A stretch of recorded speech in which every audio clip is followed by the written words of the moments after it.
Sure. We talking about water sources.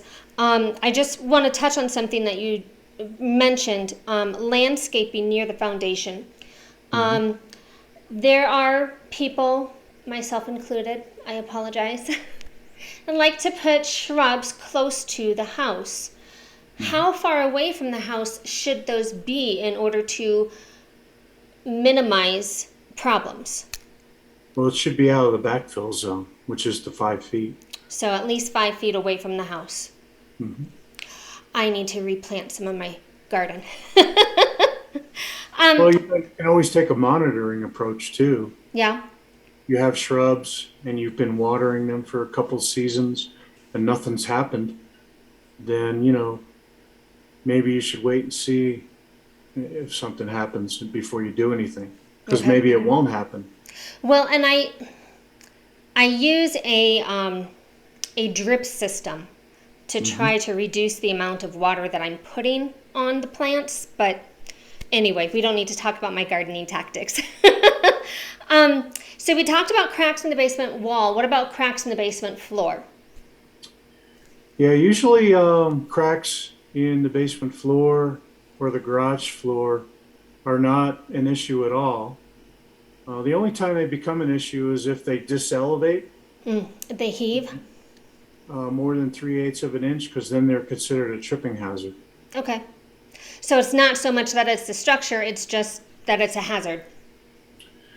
Yeah, the concrete floors in the basement and the garage are only walking and driving surfaces. Yeah. They're not part of the foundation at all. Yeah. Yeah. Exactly. They pour those separately from the actual foundation. Yep. Um, why does the floor in some homes have a slope? And are they supposed to? I know it's case by case, but is there a time when they are supposed to have a slope?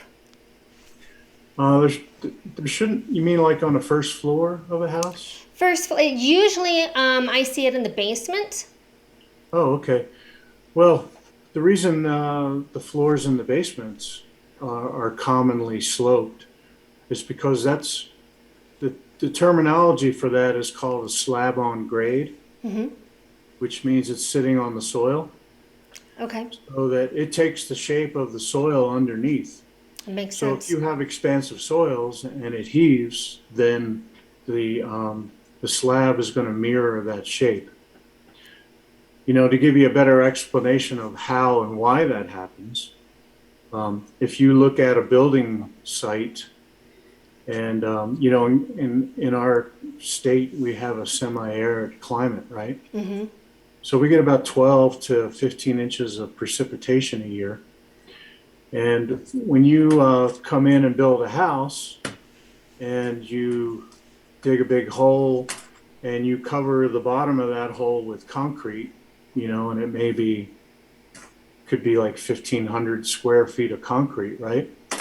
The soil and the moisture in the soil is used to making its way to the surface through what's called capillary action. And then when it gets to the surface, it evaporates and transpires into the air, right? So if you place a concrete slab over that soil, that's considered a horizontal moisture barrier. So the soil moisture is going to build up under that slab. And once the moisture content increases in the soil is going to react to that and it's going to swell or Okay, heave. And that's why you usually get a domed shape, in a basement or a garage that makes because of that. sense. Yeah. Okay, that makes sense. What is the best way to ensure the integrity of my foundation? Well, the best way is to have good grading and drainage away from the foundation and downspouts that drain away out of the backfill zone. That's the best thing you can do. So really, it pretty much all goes back to that 5 feet away from the house and just kind of protecting that area. Yeah, and that really only applies to new homes because let's say you have a house that's 20 years old and it has flat or negative grading. that soil has already done what it's going to do, Okay.